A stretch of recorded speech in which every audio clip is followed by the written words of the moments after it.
Good morning and good afternoon to everyone, wherever you are in the world. We are truly thrilled to have you here and thank you for participating in this panel. We are co-hosting today with the Legal 500, the legal industry contribution to digital transformation in Latin America. I'm sure digital transformation is a trending topic and that many times it is a matter that is keeping you up at night in many of your industries. So we hope everything that we'll be discussing today will be a great use of your time in this exciting digital world we're living on. First of all, I will go over some housekeeping notes. Please use the Q&A function at the bottom of your screen to submit any questions or comments you may have. If time permits, we are leaving some time at the end of the session to answer these questions, or we will be sure to answer through email or in post-event materials after the panel all these questions. Also, and very aligned to this digital world in which we live, as most of us are working from home, please forgive us for any occasional noise or dog barking in the background. I'm very honored to be accompanied today by such excellent panelists we have. They are all amazing. They have an amazing expertise and are top leaders in their fields. We have with us from our strategic alliance in Trench Rossi Watanabe, my dear partners, Flavia Morale, who is representing the tech practice, and Maria Fernanda Furtado, representing our tax practice. Also, we have two amazing invited speakers, Alvaro Bertis, who is Chief Operation Officer of BlackRock in Mexico, and Fabio Khalil, who is in Brazil and is the Global Privacy Counsel of 3M. My name is Carlos Vela Treviño, and I will be your moderator for today's panel. I am an information technology and communications partner sitting in Mexico City, and I'm the head of Mexico Technology, Media, and Telecommunications practice. I'm very happy to work every day at the intersection of the digital economy, regulation, information technology, and human rights. I advise every day highly disruptive companies in all sectors of digital economy, and my practice involves regulatory, contractual aspects, communications, digital media, copyright, software and cloud transactions, technology disputes, policy aspects with regulators, privacy, and cybersecurity. Now, I would like to pass the word to Flavia Morale. Flavia, please tell us a little bit about yourself.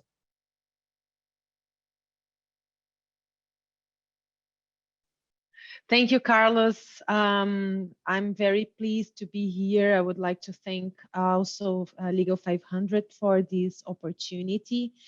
So I'm a partner in Brazil of Trench Rossi Watanabe.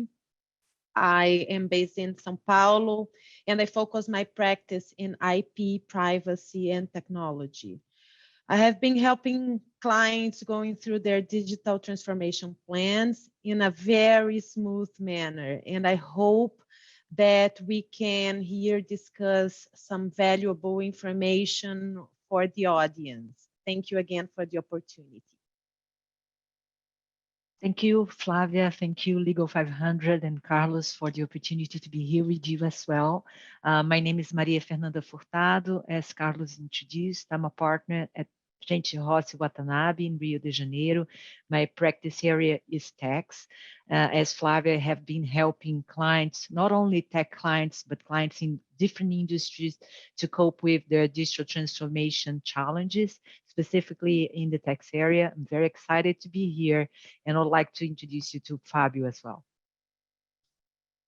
Thank you, Maria Fernanda. Good morning, everyone. I'm Fabio Khalil, currently 3M's Global Privacy Counsel. I have been with 3M for the past 7 years now. Previously, I had a few years of experience in law firms as well in the transactional and corporate law areas.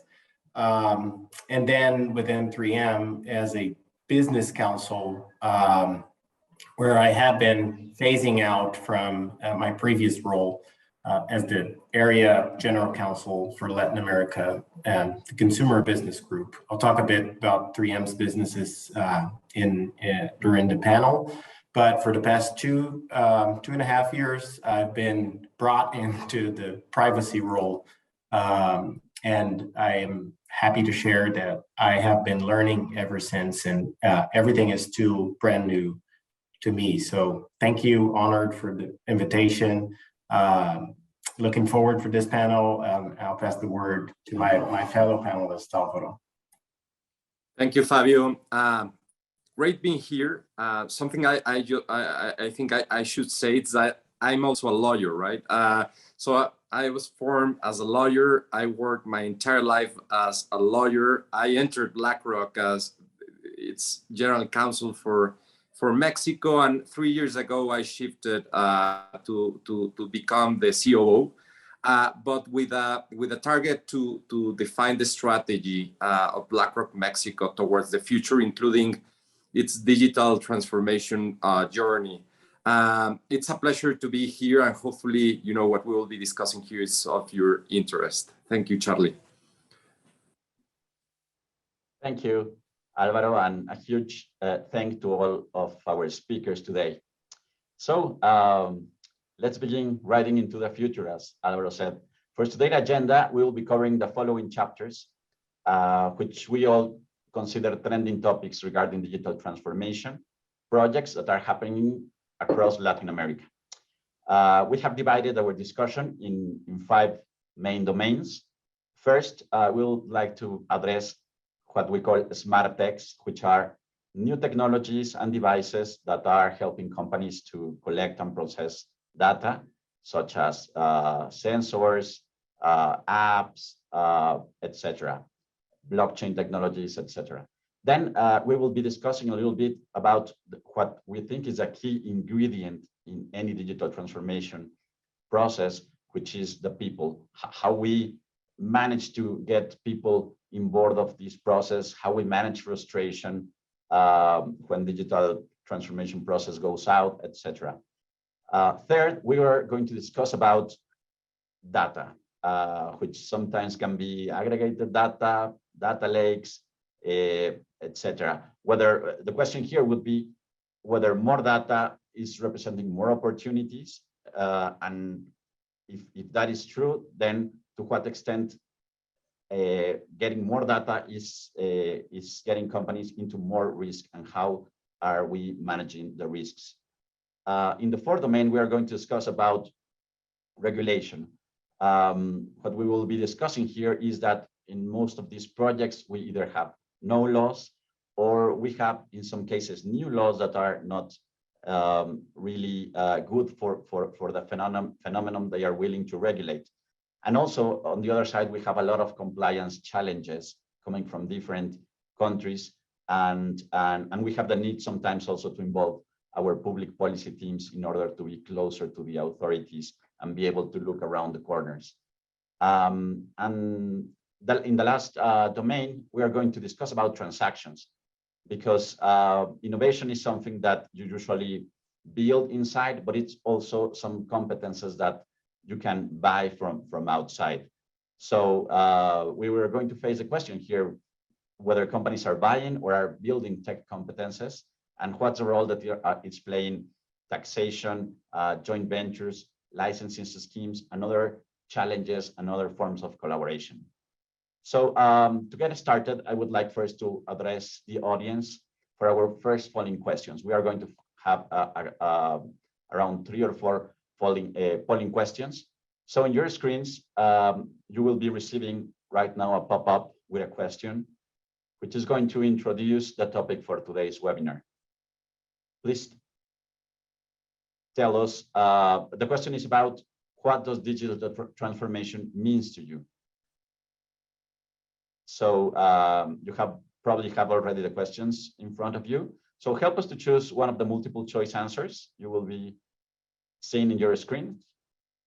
I will give you a few seconds to answer.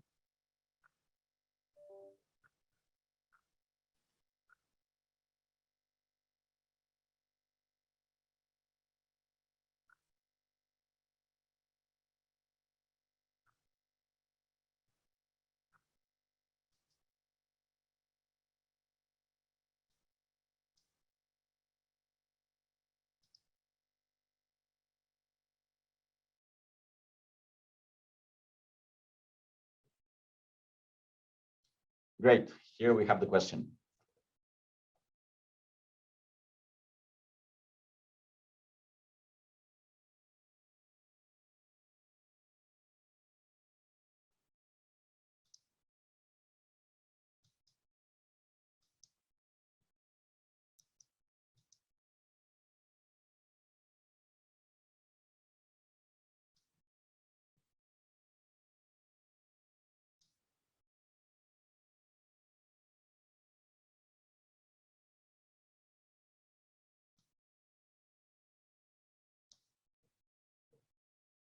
Okay, so as you can see here, there are 5 potential different answers.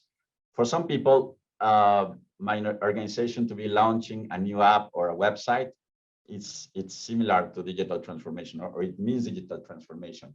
And it truly is for some companies which are just experiencing with your first app and website. Here we have the answers. So 80% think that launching an app or a new website, it's about digital transformation. Another 20% considers that migrating to a cloud service is digital transformation. Only 8% considers that hiring computer scientists and innovation gurus are part of digital transformation. Then 55% consider that analyzing multiple sources of data to understand where the company is and where the company is heading and develop new products and services is digital transformation. And finally, 63% considers that digital transformation is about embarking in a whole complex innovation journey or strategy, which eventually may reinvent the whole company. All of the answers are correct, even though we can certainly launching an app or processing information through a cloud are mostly features or elements of digital transformation. Actually, digital transformation is mostly a way of living for companies.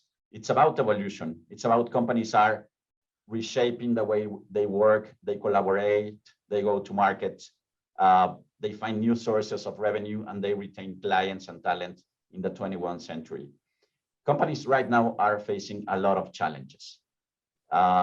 They want to enhance customer experience because customers have changed and they want everything to be built around their experience. They are looking at competitors, which are also embarking in this type of initiatives. They are competing against competitors, not only in connection with customer experience, but also in order to retain the top and the best talent. And once you get the best talent, you want to retain that talent and force them to be collaborative and improve agility and efficiency. So digital transformation is about all this. It's about how organizations can identify and trigger new sources of revenue and improve on current sources of revenue. So all of them are these complex challenges, and companies are coping with these challenges by adopting innovation frameworks. So digital transformation is one of the many innovation frameworks that exist. And as a framework, it's a recipe. It's a guide that is guiding companies on how to engage with what we think are the 3 domains of digital transformation. The first is data. There cannot be digital transformation without data. So companies need data, need first to get new sources of data through different technologies like blockchain, apps, portals, new products, etc. Then analyze that data in order to understand where the company is, where the products of the company are, how customers are receiving those products. And then you need data coming out from the solutions that you implement from the digital transformation. Data that is coming from the apps and that is leading you to understand whether the app that you send to the market is successful or is not successful, and you need to keep iterating and develop some other different technologies to get to your to the company's objective. And that is why digital transformation is it has to do with a lot of different stakeholders. It has to do with all the employees, with the shareholders of the company, with the vendors of your organization, with your clients, because it has to do with how you face all these challenges and the new challenges that are coming, such as metaverse. So where the legal fits on all these transformative, iterative process, which is an ongoing. Tech companies have been doing digital transformation for quite a long time. They breathe digital transformation, but for other companies, this is the first time that they are going to launch an app. This is the first time that they are going to find collaborative ways to engage employees. So where do legal enters into this equation and into this iterative process? Well, it has. We think that it has a big role.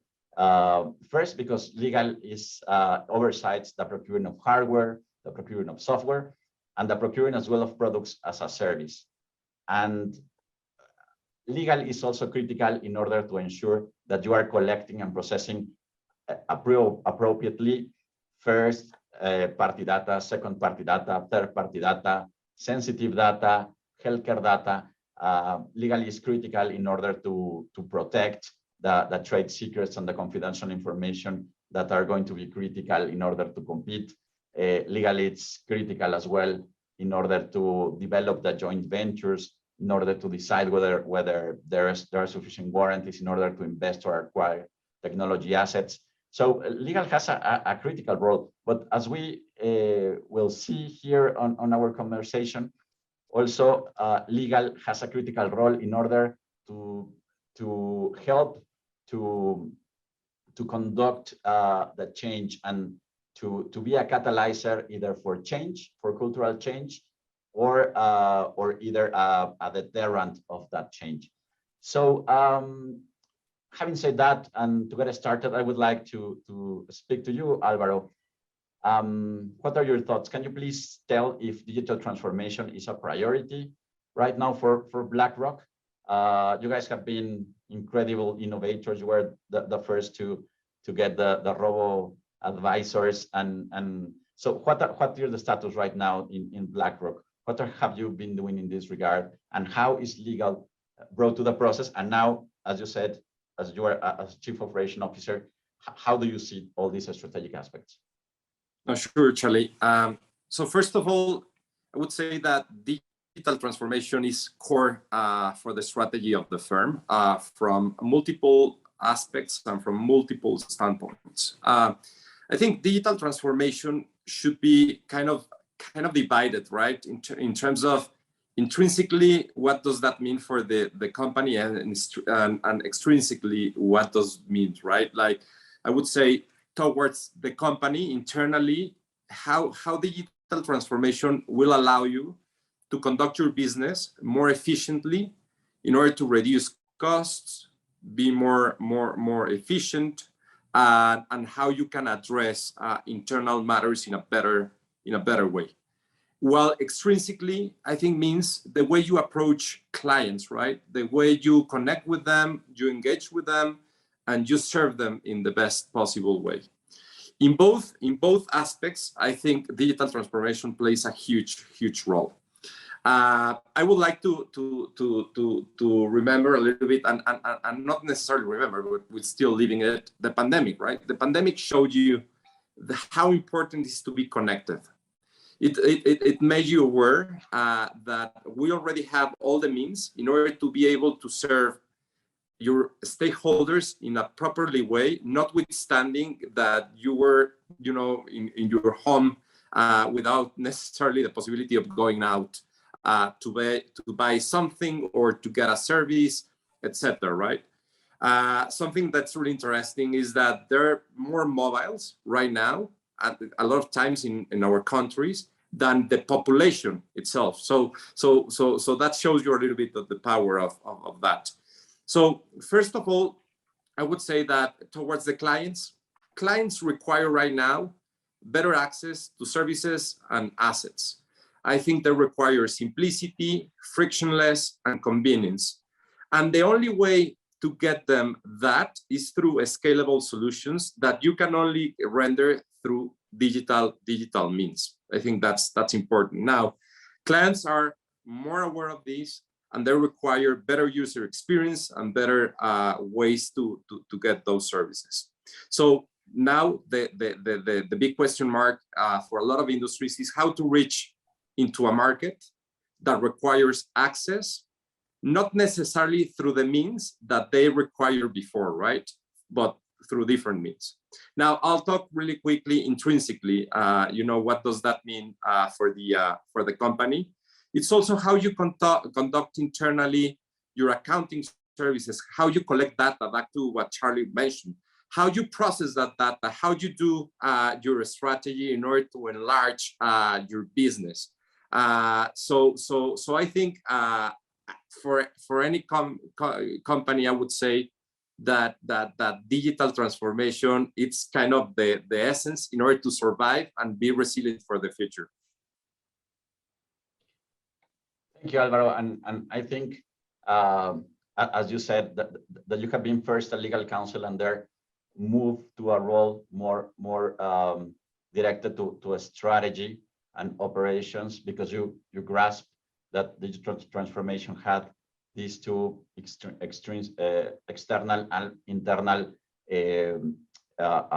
pressures which are different to handle. Speaks a lot about what's the role of legal and the legal mind, let's say, and what our minds as lawyers can provide as an input to a strategy. So really exciting. Fabio, what about 3M? Certainly 3M is another innovator.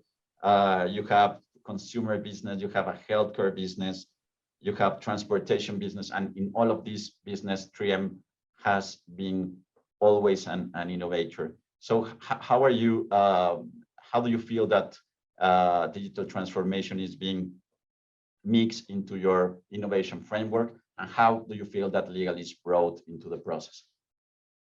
Yeah, and thank you for bringing this up, Charlie. And just to set the stage for those who may think they don't know 3M, I assure you, you are less than 10 feet away from a 3M product or solution. So you may not know it as from a 3M brand perspective, but you will encounter a lot of 3M solutions in your day-to-day lives. And well, it's hard not to be in the places 3M is today without going digital. So what I think is everyone needs to embrace digital transformation, because the world is, let's say, going digital or is already digital. And just again, to set the stage, 3M is a $35 billion company, sales of 2021. So basically footprint everywhere over the world. And we have over 55,000 products out in the market. So of course, 3M is still majorly a product company, product supply company. But as I mentioned, we are being mindful of the digital needs the world is encountering right now. So maybe to ask your question, Charlie, I need to divide here in both, as Alvaro just did too, in both external facing and internal facing. So as to be able to keep pace with the business, we need, and that's the external part, we need to keep up our legal knowledges to provide the best legal advice available. And I'll talk a bit about this later, but we need to partner up with the business, not only be business legal counsels. We need to sit at the decision tables and provide business solutions and business advices. Of course, bearing in mind our legal background. But there's also the internal facing part of it, which is we need to be effective or efficient service providers to our businesses. So I can just mention here a few examples of how we as legal have evolved in the past year. So creating contract management solutions, adapting e-signature procedures, and so many other sorts of or manners of interacting with our business clients from the door in. So that's what I have to share for now. Thank you. Thank you, Fabio. I love the part of we legal have evolved. It's something that we need to keep on repeating to ourselves because our profession is evolving. And talking about evolution, let's enter into our first domain, which is smart techs, new devices and technologies to collect, process, and interact with customers. So first of all, I would like again to address the audience with another polling question. So please help us answer by choosing one of the multiple choices that are going to appear in your screen. The question is whether the adoption of which smart technologies may create more benefits for an organization. So the first answer is omni-channel selling models, including B2B, B2C, and direct-to-consumer apps and websites. Certainly, it's one of the technologies that many companies see as a low-hanging fruit. Then we have artificial intelligence, robo-advisors, and prediction and suspicion apps, which we are, some of these have been in the market for a while. Some of these are very, very brand new. Then we have blockchain ecosystems. Usually blockchain is linked to cryptocurrency, but blockchain, as you know, serves quite further processes and can be used in a lot of different use cases and industries. So blockchain ecosystems, sensors, and other ways to improve assets management. And finally, a presence on the metaverse. It's another smart tech that is going to be interesting in the future. So the question, the responses, I'm receiving the responses right now. 73% of our audience considers that digital transformation, the ones that are going to create more, the smart tech that is going to create more benefits is artificial intelligence, robo-advisors, and predictions. Prediction apps, followed by blockchain ecosystems. Then we have omni-channels, and almost nobody considers that metaverse is going to create or provide a lot of benefits for companies.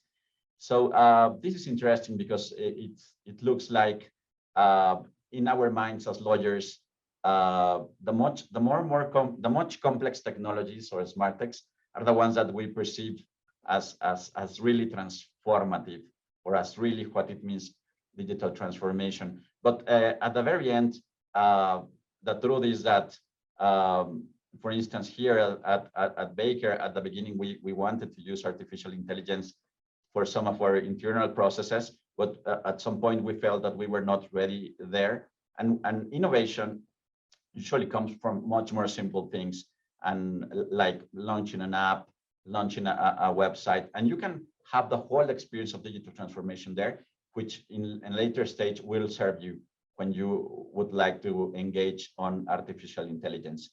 So having discussed about all these technologies, let's discuss now how are companies assessing the legal risk in connection with the procurement, with the implementation of these, when adopting these technologies. So I would like to start with you, Maria Fernanda. Do you see that our clients, companies are adopting blockchain, digital signatures, cloud solutions, data center solutions, etc.? What's your experience across Latin America, and how companies are managing risk exposure, enforcement? Now we have to speak as well about geopolitical tensions, data localization requirements, etc., and all these regulatory and enforcement landscape.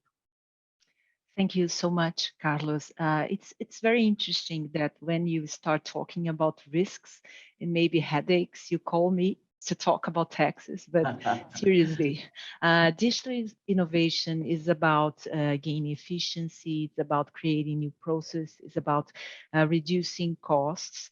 And it's about opportunities. But it occurs within a legal framework. And within this legal framework, it generates revenues that tax authorities all around the globe want to capture. So from a tax perspective, the concerns that we see on a global scale are generally focused on direct and indirect taxation, the creation of permanent establishment, the evaluation and compliance with tax ancillary obligations that have been created by tax authorities in an attempt to capture the revenues that are generated within the digital transformation phenomena.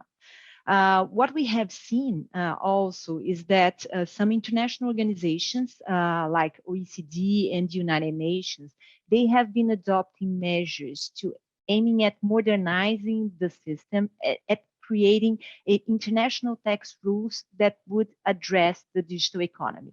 However, these rules, they necessarily require that a significant number of nations adopt them.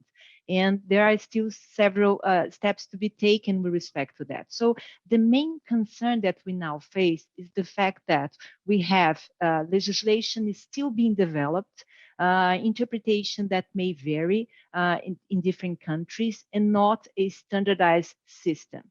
From a Latin American perspective, the taxation of digital economy mainly includes the traditional VAT taxation and withholding income tax obligations on cross-border payments associated with the digital service.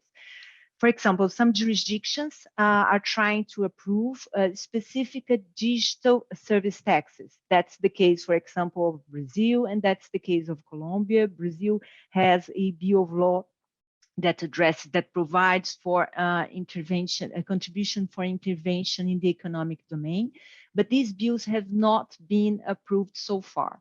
Argentina, on the other hand, has incorporated provisions that creating a tax on cross-border digital service, and the tax applies over gross receipt revenues. Generally, these tax, it varies. It's a provincial one, and in the city of Buenos Aires, it applies at a 2% rate. When we talk about withholding income taxes, we should also take into consideration the wide treaty network that some of our Latin American countries have, and the discussions on how to classify the income within the treaty framework. So what we have been seeing is a very intense controversy on how you should classify the digital service phenomenon, and countries trying to impose the withholding income tax obligations on those revenues, sometimes refusing and rejecting their classification as business profits within Article 7. And those who actually are familiarized with the taxation aspects, they will understand exactly what I'm talking about, because we have countries with different interpretations. They have also been evolving in terms of rulings and decisions that address the withholding income tax obligations. They have been, in some cases, changing or approving treaties with new features. That's the case, for example, of Brazil, which when approved its treaty, which entered into a treaty with Switzerland, specifically provided for the fact that digital service income would not be classified as business profits, and therefore that the source country, Brazil in the specific case, would have authority to impose the withholding income tax. That's the same for Argentina, for example.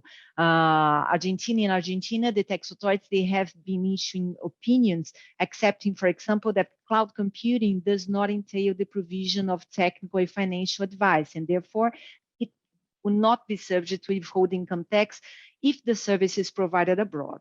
On the other hand, they have been capturing and imposing taxation on digital advertising service. So we have different types of digital service activities, and these activities have been treated different throughout the region.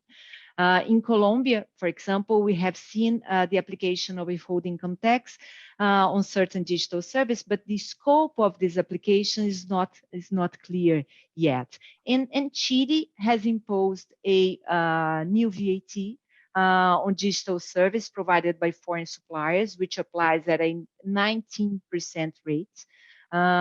These services, they include intermediation of service performed in Chile of any nature, sales made in Chile or abroad, the supply and delivery of digital entertainment content through downloading, streaming, or any other technology, the provision of software solutions, storage platforms, or computer infrastructure, or others. In Brazil, we have just, some years ago, we have just finalized the discussion about the treatment of software products, whether it would be subject to the state VAT, ICMS, or to the ISS. So as you see, there is a lot of discussion and controversy about either the legislation that has not evolved completely so far, and when we do have legislation, questions around the interpretation, how to tax, what service would be subject to these new forms of taxation. I think that these are the main challenges that I see clients and industries facing right now, and that directly affect their appetite for investment and appetite for entering different markets. Just one final comment. We have also seen a lot of discussion in terms of the imposition of registration obligations, enrolling obligations in different countries in Latin America. It's not widely spread, but some countries have already provided for registration obligations when providers outside of their territory are offering digital content and digital service to customers located within the territory. Thank you, Maria. And yeah, Mexico is one of the countries that requires registration for offshore providers. And thank you for this overview from the region, because I think that's something that our clients are struggling with. Sometimes that the company thinks that by acquiring a blockchain platform or by partnering with an AI consulting firm, they are going to immediately grasp the benefits of digital transformation. But certainly, if and then there's a lot of frustration when at the end of the day they find out that they didn't plan where, from a tax standpoint or from a regulatory standpoint, they should run the project, they should run the tests of the project, because sometimes, as you say, there's going to be a lot of backfire from digital service, income tax, VAT, etc., from different jurisdictions, and it will ripe the benefits of digital transformation and cause a lot of frustration for the company. But what are your thoughts, Alvaro, on this aspect? What are you thinking about implementation of these new smart tax? So yeah, I think Maria covered pretty well, like kind of the topic. But when I think about this, I think how you cover something that globally it's accessible to everyone, right? Like, digital I think goes beyond kind of frontiers and boundaries, etc. And I think the main challenge that we're facing, or at least that I think we're facing, is that regulation is not moving at the same pace as the developments we're seeing on the digital front. And this is nothing new, right? We all know as lawyers that the pace is always faster on the reality than when the regulator or the legislator needs to incorporate those kind of measures within the regulation. And I think that's a big challenge, particularly for the areas that are way more regulated, right? Like financial services, privacy, etc. Right? So I think, and getting back to the point on the legal departments, etc. I think that's where we need our departments to be more kind of open in order to figure out how we can continue allowing the company to evolve without breaching any regulation that is not keeping the pace that the company wanted to take, right? I think that's one challenge. The other challenge is that, as I said at the beginning of my intervention, is how you also give access to other clients that not necessarily are within the frontiers in which your company is operating in. And we're seeing that particularly in an area that I'm more familiar with, and it's the financial services, right?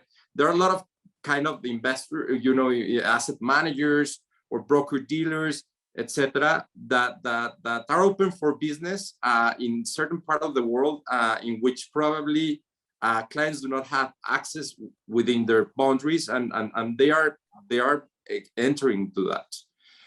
So in a nutshell, I think, Charlie, and back to Maria's point, I think the pace that the regulation is not the pace that we are seeing in the companies, and there's where lawyers, legal departments, etc., need to enter in order to figure out a way to support the need to continue developing and evolving. Of course, super interesting. As lawyers, we have to accept that in most cases, there are not going to be laws regulating or at least ad hoc laws which are promoting this type of technology changes. And as you say, we will need to get much more skilled in trying to operate in a regulatory vacuum.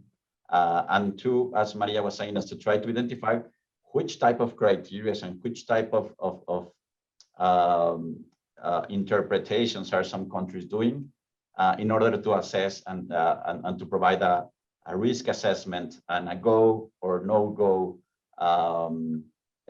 output to our internal to our clients, which are the sales and the sales teams. So thank you to both to Maria and Alvaro. Let's go to our next domain, which is about people. So for our second chapter regarding people and its role in digital transformation, you will be also seeing pop in your screen the next polling questions we have for you, which is the question here is, what are the top barriers for organizations on implementing digital transformation strategies when it comes to people? So here your choices are, sometimes it's about of lack of clarity on how new projects would improve business, revenue, or operations. We see this a lot of times. Some these new technologies, there's always like an idea that it has to be kept secret from everyone in order and for nobody to know that, or our competitors not to know what we are doing or what are we going to launch. And sometimes this creates a lot of lack of clarity on how a certain app is going to improve the business or the revenue. It can be also about lack of staff and expertise and skill. In the first question, most of you were saying that hiring computer scientists was not digital transformation. It was the question that received less percentage of answers. And I think, Alvaro, you at BlackRock, you were hiring a computer scientist 5 or 6 years ago, and really that transformed your robo-advisor business. And so cultural aspects, lack of clear metrics for success. Let's see, I am receiving right now the answers. So 60% of the audience consider that cultural aspects, resistance, conflicts with what our employees consider are our organizational core values is the principal deterrent, followed by choice number A, which was lack of clarity on how projects would improve the company. So these two are quite eloquent on how we should socialize internally these projects and the type of discussion that these projects has to have in order for people to contribute successfully to digital transformation. So what about this? Do companies need, we have a lot of challenges here. Do companies need to outsource talent and innovation from the outside that can make employees inside the company to feel that they are being passed because you are hiring from abroad or outsourcing? How the employees perceive new ways and offerings to be aligned with their organization's values and traditions. I don't know, when a pharma suddenly says, I'm going to launch an app and in touch with patients, do some companies feel that you are not doing the correct thing? If you are employing robots for substituting employees in certain manufacturing process, what is the tensions that we are seeing? And I would like to start with you, Flavia. What are your thoughts on this matter? Legal can be a catalyzer, right? And also or a deterrent. So what are your thoughts about this? Thank you, Charlie. Well, I'm gonna start with an introduction. Well, I think that when we think about digital transformation in terms of people, the first thing that comes to our mind is how to improve customer experience.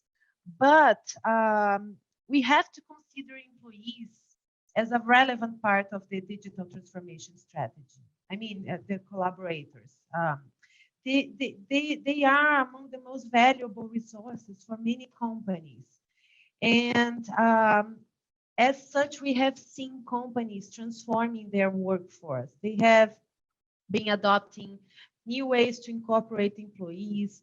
They have adopted or hired remote and hybrid workers.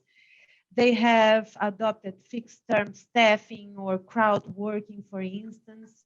And we see several innovation in this regard in order to retain these people, the ones that will also help the company make the difference in terms of digital transformation.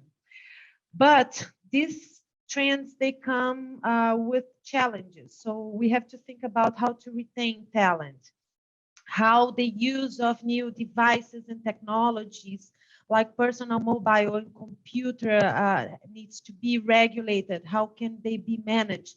How to handle data from home? How to ensure confidentiality and trade secret protection, for instance? How to manage risks of data breaches and cybersecurity incidents with remote workers? Those are questions that we have to make to ourselves.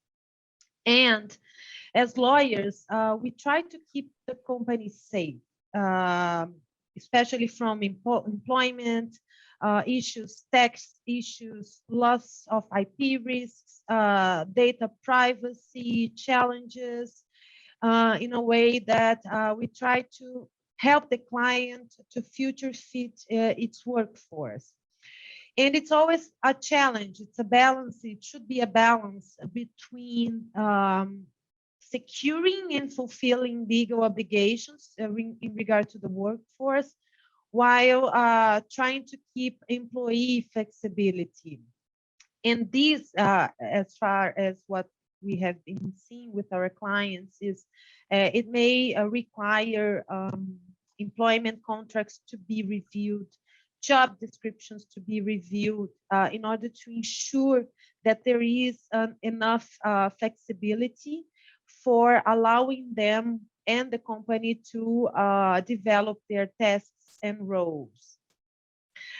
On the other hand, we have also to be cautious in either introducing or reviewing new policies regarding the use of technology and information. With the remote work, we end up adding more devices, more complexity to the to how in how to manage information and how to manage data.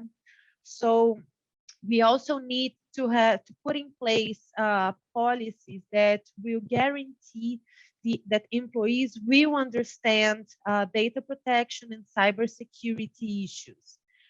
But these policies, they don't walk alone. They are very beautiful in paper, but they have to be absorbed. So we've seen that with digital transformation, intensive training is required, especially to make the employees understand the relevance of data protection, of confidentiality, and also for the company to be able to prevent data breach risks. So just one final comment is that at the end of the day, we have to enhance trust in the employee and in the people. So companies need to trust and empower them, because there will be probably less supervision, because sometimes in certain cases, electronic monitoring may be limited by law or either work councils or unions. So that's my contribution here. Thank you, Flavia. Very interesting, because at first I think many people thought that when digital transformation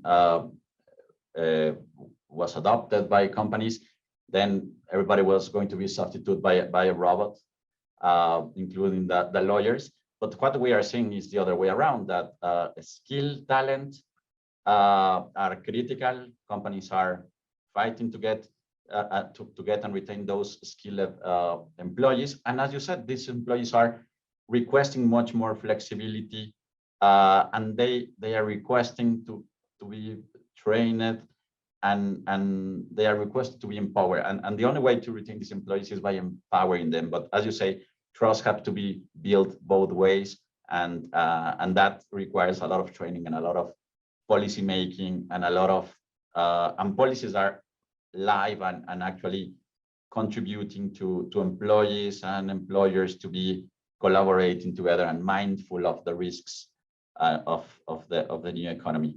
So thank you for that, Flavia. And what are your thoughts there, Fabio? I think it's all about people, right? So technology is a good mean to it. So we need to leverage however we can, but and that's a general perspective, not legal. But any solution may, or more often than not, will start with a human and will end up in a human being. So whatever is in the middle, in the black box, to make the product, we need to think about the end of that line, who will always be a human being. And one may argue that, well, but there's B2B, then there's B2D, or whatever structure you may think of. But maybe I'm not that up to date or a bit uninformed, but I am not aware of a company that is ran by artificial intelligence up until the date. So it may leverage a lot of artificial intelligence. It may leverage machine learning. It may use technology as its favor, and it must, but it will always be ran by a human being to benefit another human being. So maybe the key question here is, from end to end, there are always human beings. So I think this is an important question. Just to wrap up from the 3M side, what Flavia just commented on trust, I couldn't agree more. Our current purpose of 3M Company brings people at the core. So the first word of our purpose is people.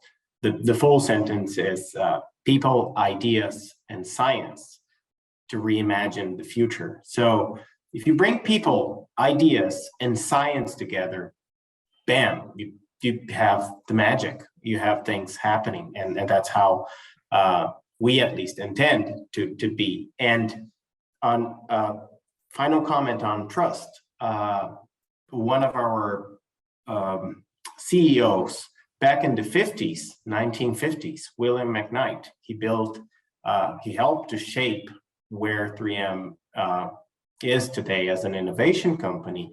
And maybe some of you are familiar with one of his principles, which was hire talented people and leave them alone. So if you are able to trust your employees, to empower your employees, you will likely have success. So maybe just to wrap up on that, leave it on that. Thank you, Charlie. Thank you, Fabio.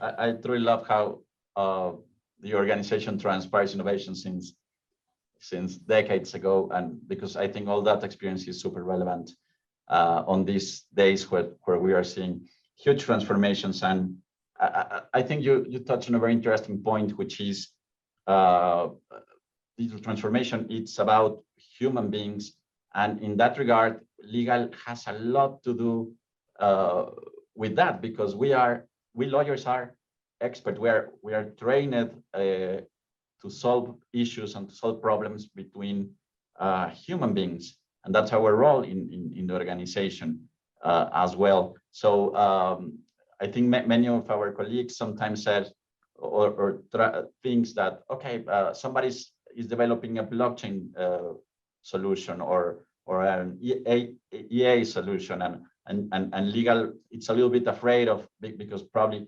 doesn't know all the answers. But if we think that at the end it's all about people, I think we can say that lawyers do have all the answers, because at the end these technologies are going to create drama, they are going to create issues, conflicts, feelings of fairness and unfairness, and that's where we are all trained here. So it's much more about people than technology, and so our role as legal is critical.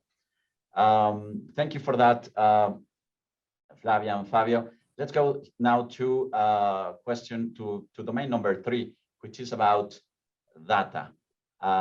So we have now we are going to have another exciting polling question for you. So here, this question is about data, and it's: what are the top barriers that you lawyers see as hindering organizations to benefit from data analytics in Latin America? And the answers are: changing and restricting privacy laws, lack of regulation on industrial secret laws and regulations, data appropriation by clients. Of course, companies now are much more interested in those provisions in the agreements that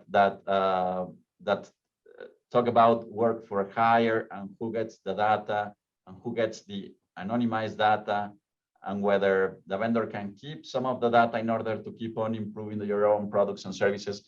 That type of clauses are much more heavily litigated than they were, or negotiated, sorry, they were in the past. So because those clauses are critical for building your own data lakes for using artificial intelligence. And finally, cultural aspects, such as, again, the inability to measure, monitor, and make the best of these data initiatives. So right now I'm receiving the responses from our audience. Most of our audience considers that lack of regulation on industrial secrets and lack of regulation on industrial secrets and confidentiality regulations are at the core of what is affecting companies to make the most of data. And in second place, cultural aspects like inability to make the most of these initiatives.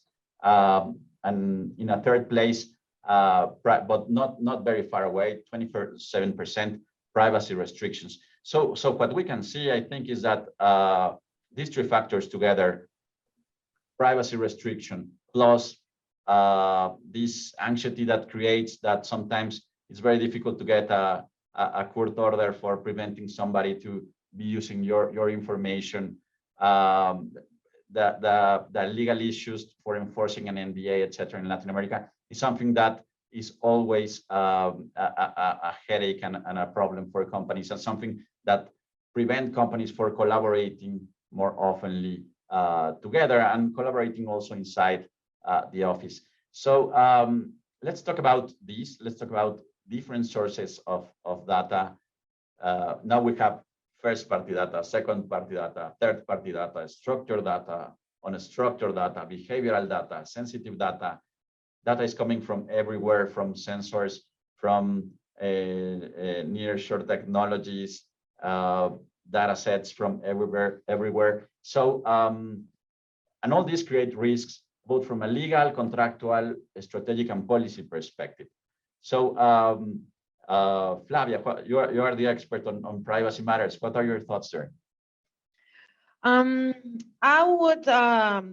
would think that at this moment, one of the main challenges is to have an understanding of the variation of obligations in every and each jurisdictions where the company has a presence. So I think from what we have been seeing with our clients is that this is something that gives them some nightmare, because every jurisdiction has its own definition of data and has its own set of obligations. The obligations in case of data incident may vary greatly from one jurisdiction to the other. So I think for us as lawyers, what we need to do at first would be to understand the company, how it is organized, how do they manage data, how data is organized in the company, what are the data they are collecting, where is it located, and help them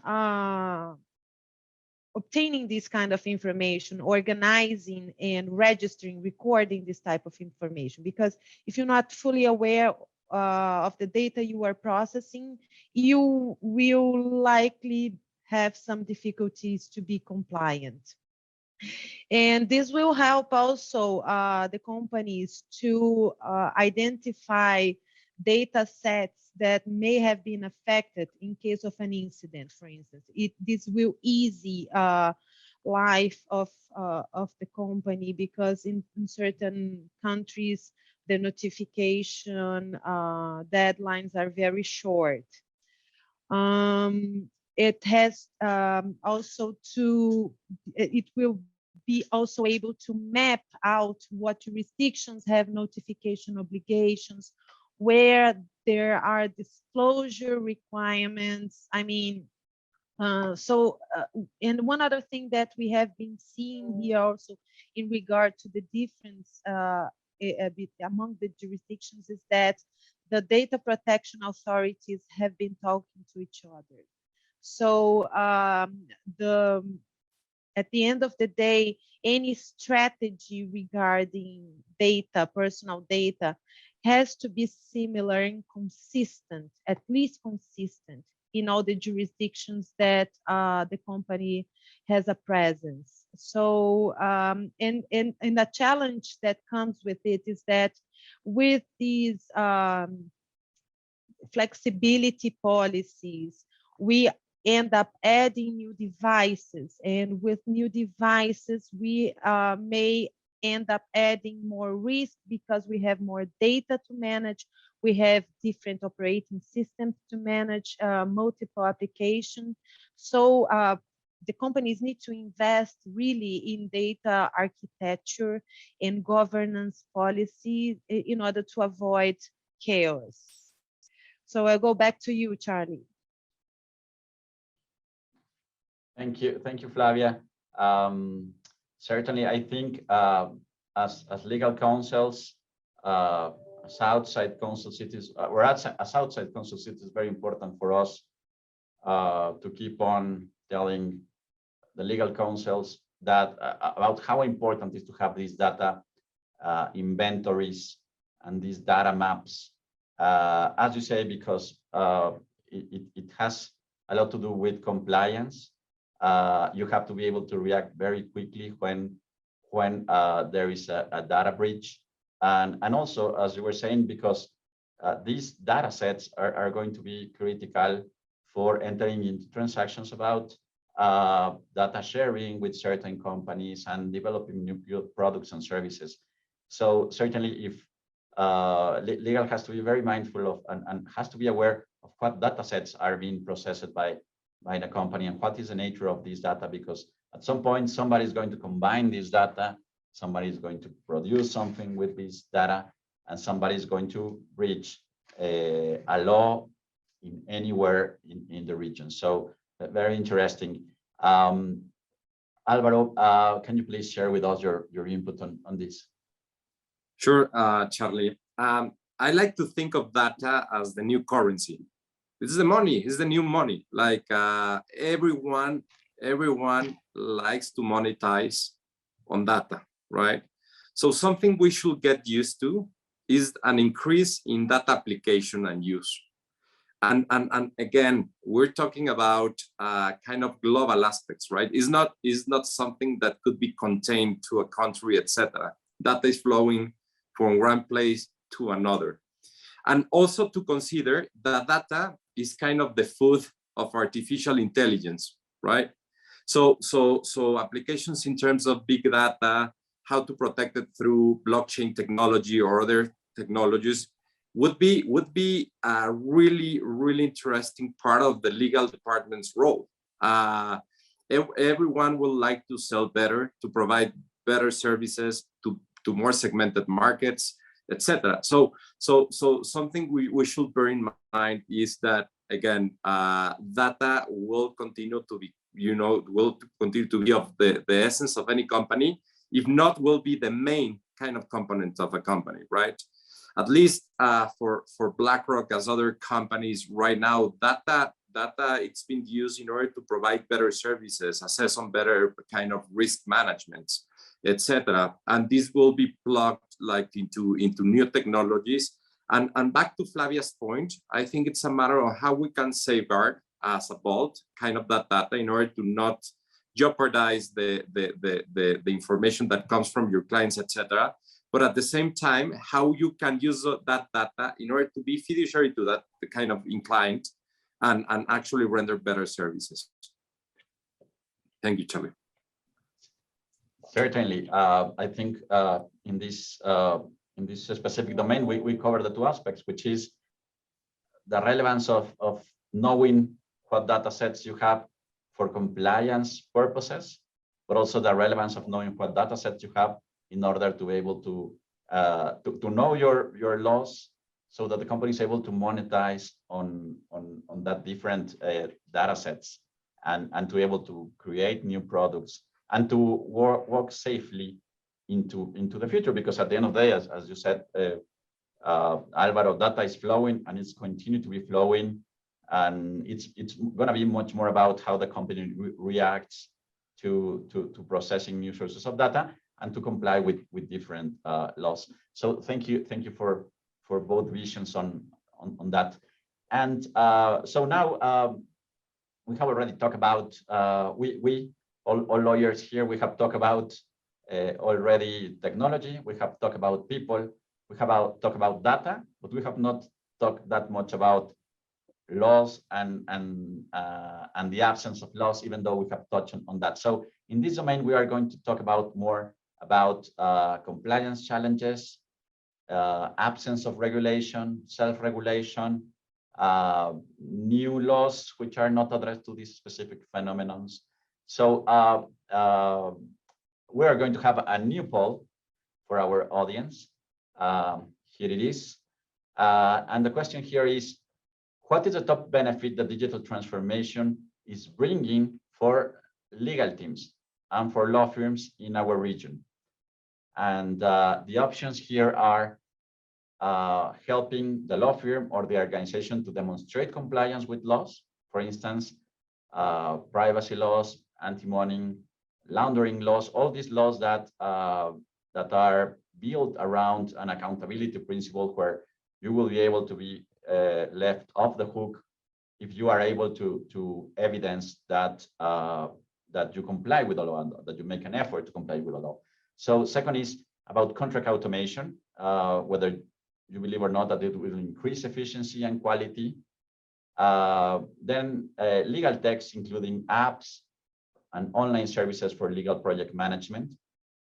And the fourth is whether data will allow companies to refine legal risk analysis, to predict, for instance, what a court is going to say, what a jury is going to say, to make predictions about risk, etc.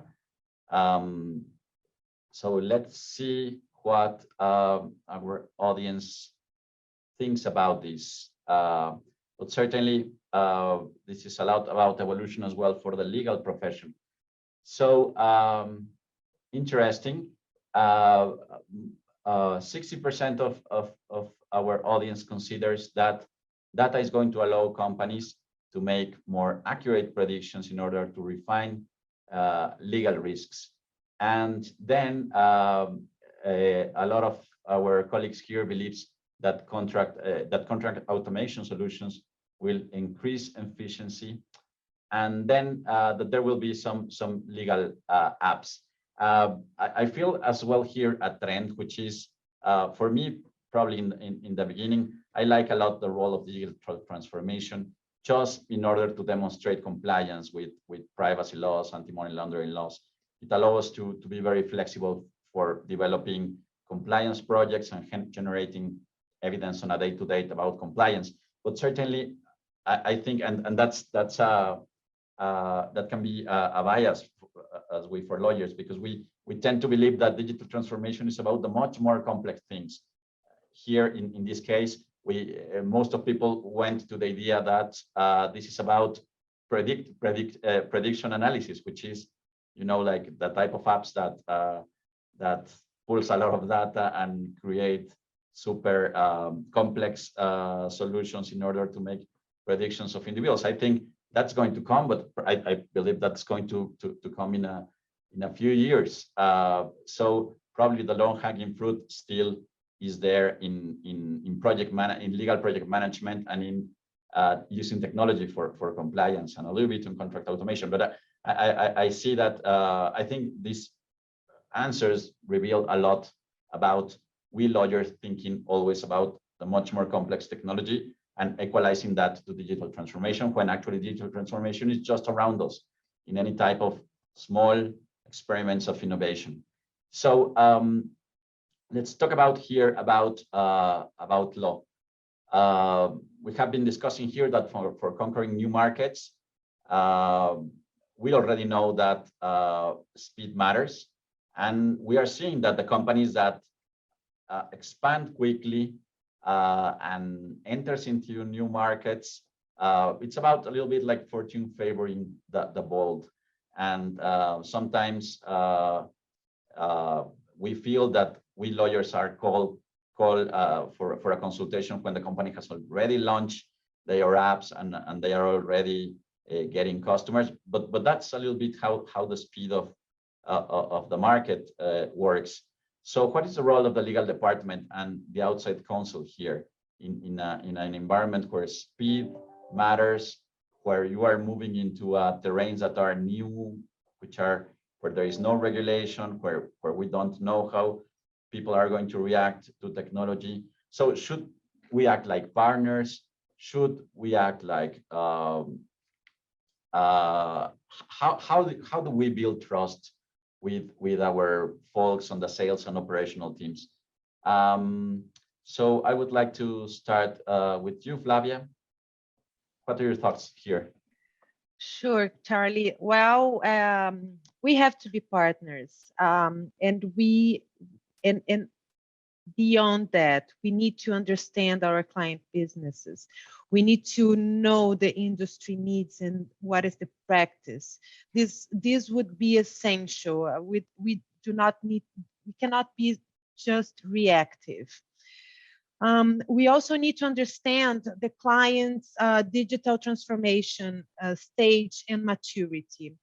As we've seen here in the first poll, there is a different understanding of digital transformation for each one of us. It can be several things.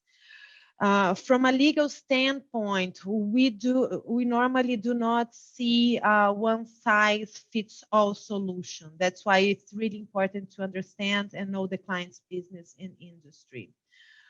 And from what we learn and seen from our clients is that although digital transformation normally starts with a bold vision, normally the ones that have robustly planned this digital transformation process, they were able to avoid false starts, were able to avoid missing opportunities and wasting resources. And as we know, digital transformation is not just about buying technology or assets. We need to have a full picture of it because it involves, or it can involve, significant risks in a number of areas. So it requires from the lawyers also a holistic approach, not focus only in a specific area. Sorry. I totally agree with you that as legal advisors, we are rarely included in the upfront planning. We are generally called when the company has already been exposed to some issue or that is halting or derailing the digital transformation efforts. But the lawyers, they can be a very important partner in this process.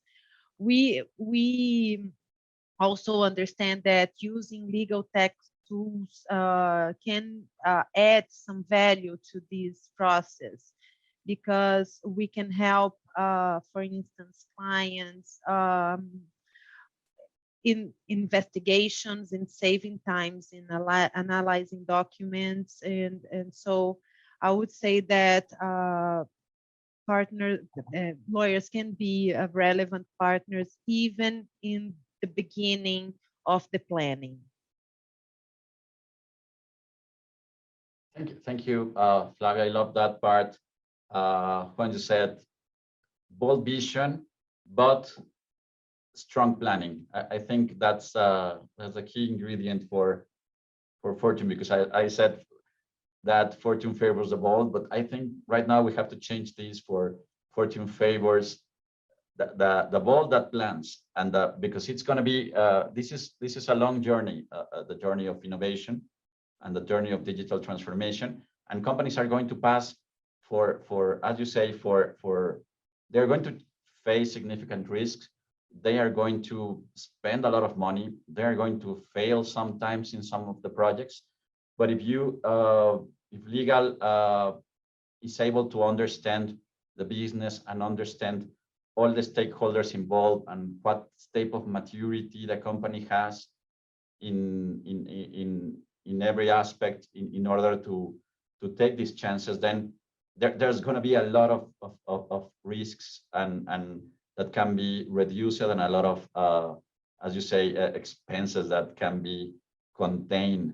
So really, really interesting. What about you, Flavia? What are your thoughts on this? I would bring a couple of important things that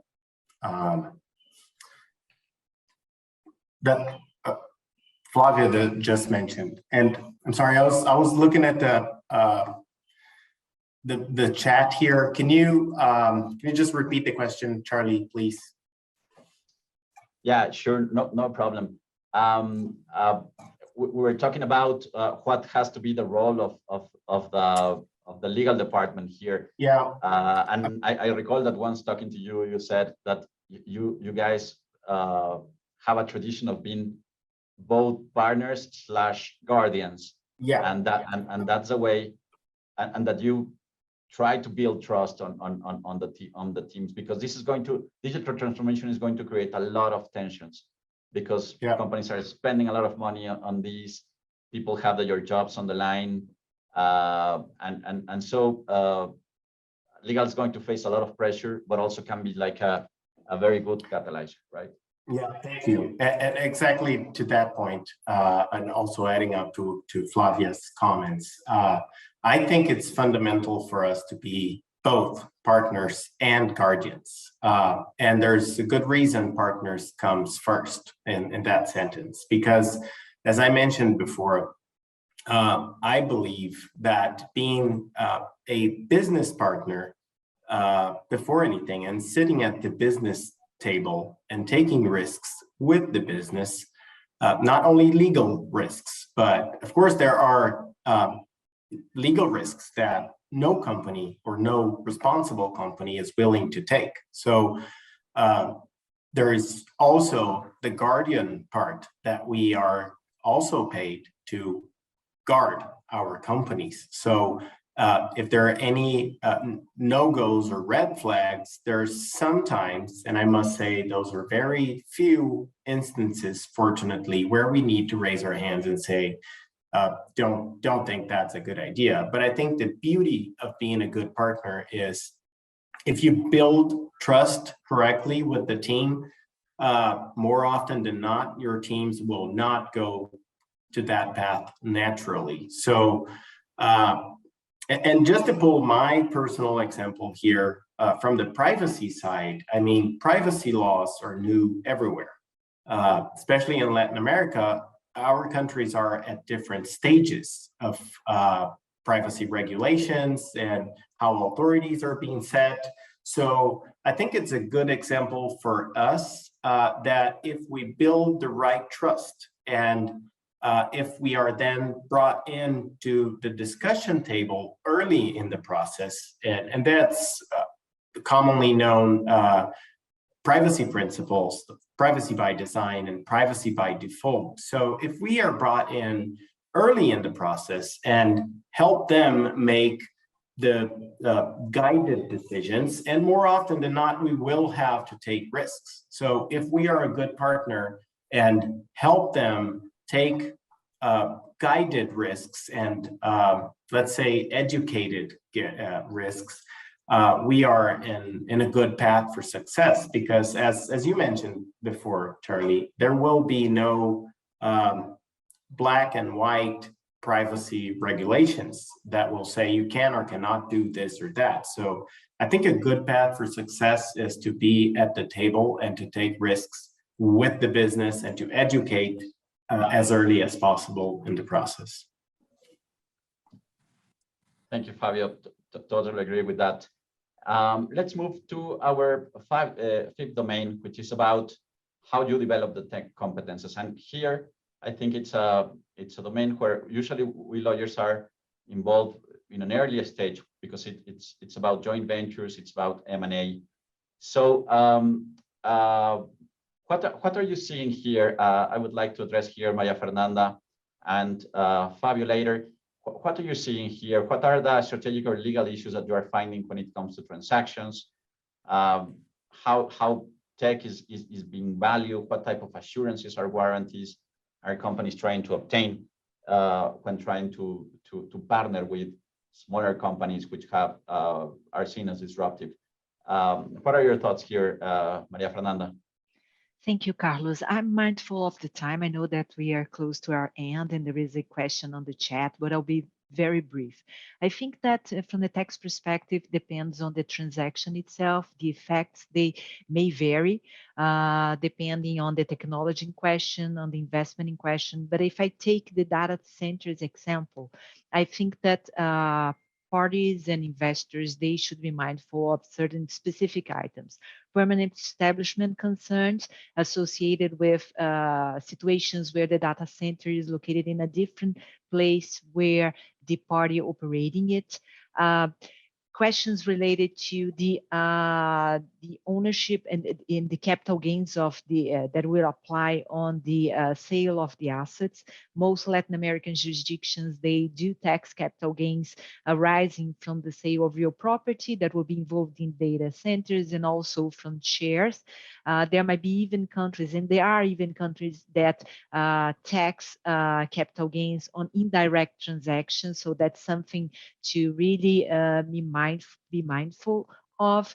And also the qualification of the transactions performed by the data center, whether they should be viewed as rental of assets, whether they should be viewed as provision of service. This entails a lot of controversies about the interpretation of the law and may trigger different issues. In Brazil, for example, the basis for the presumed profit method, the taxes that will apply on the transactions, all of these will be associated with the legacy in case that you invest in a given business already operating in country. Thank you, Maria Fernanda. Any thoughts there as well, Fabio?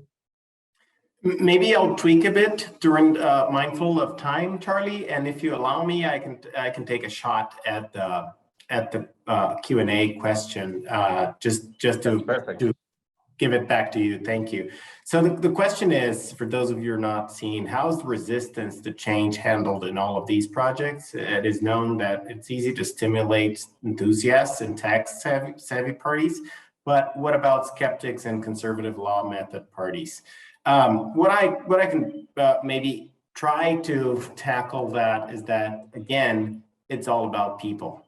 You need to be, how can I say this, clever enough to understand your business partner, respect them and their backgrounds, and try to come up with a smart and, of course, safe solution. So part of our role, again, as partner guardians, is to understand what's on stake and how we can better bring our legal background into the table or into the discussion and help the client take a better educated decision that will be safe for the business, but will also achieve the final end of business, because again, if there's no business, there's no lawyers. So we just need to be mindful of that. Maybe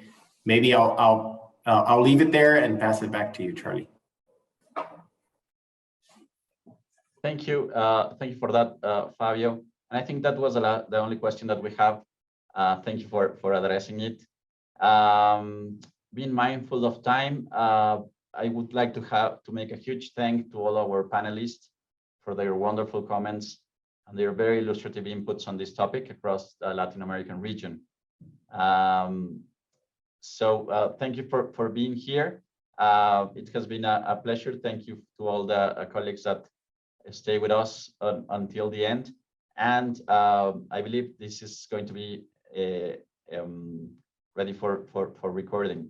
So and the recording will be available. So thank you to you all, and let's keep this conversation open.